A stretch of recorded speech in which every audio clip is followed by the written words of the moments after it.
Avec les sanctions, les dirigeants occidentaux espèrent que l'économie arrêtera la guerre, mais en attendant, la guerre va changer l'économie. Oui, elle change déjà puisque tout augmente à des niveaux vertigineux. Le pétrole, le gaz, le charbon, l'aluminium, le nickel, le blé, c'est-à-dire tout ce que produit abondamment la Russie, est en train d'atteindre ou de dépasser des records historiques. Le baril de pétrole est au plus haut depuis 10 ans, 120 $, 50% de plus en 2 mois, ce qui va renchérir encore les prix à la pompe.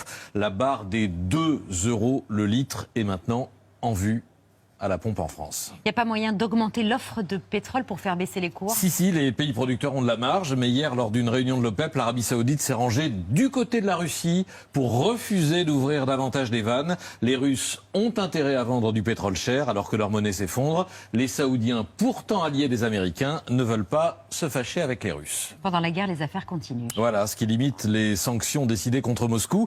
Comme les Européens ne peuvent pas se passer du gaz et du pétrole russe, et que la Russie ne peut pas se passer de cette rente, elle alimente plus d'un tiers de son budget, eh bien le négoce se poursuit. Savez-vous combien nous payons, nous, Européens, à la Russie chaque jour pour lui acheter gaz, pétrole et charbon aux cours actuels? C'est le Corriere della Sera, le quotidien italien, qui a fait le calcul ce matin.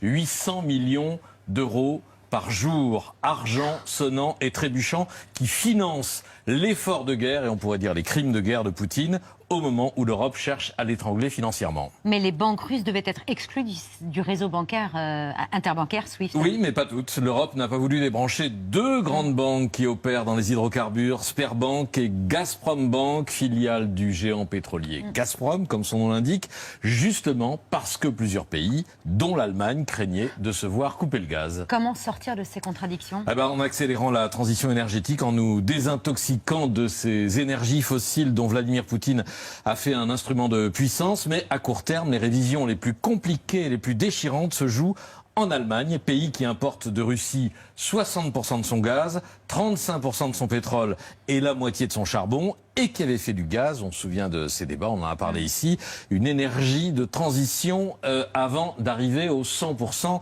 renouvelables. Échec complet de 20 ans de diplomatie énergétique tournée vers la Russie. Tout est à revoir. Alors pour l'instant, ça ne va pas dans le sens de la dépollution. Pour sortir de la main de Moscou, ce qui se discute en ce moment à Berlin au sein de la nouvelle coalition au pouvoir, c'est la prolongation des très polluantes centrales à charbon, l'importation de gaz naturel liquéfié américain issu de gaz de schiste, gros impact environnemental, et le pays ne dispose encore d'aucun terminal méthanier. Il faudra 2 ou 3 ans pour en construire un en Allemagne. Enfin, hypothèse inimaginable il y a une semaine, on parle de la prolongation des 3 centrales nucléaires allemandes encore en fonctionnement et qui devaient fermer à la fin de l'année. Il n'y a aucun tabou pour se libérer du gaz russe, vient de répéter lors d'une conférence de presse cet après-midi le nouveau ministre de l'économie et du climat, le Vert Robert Habeck.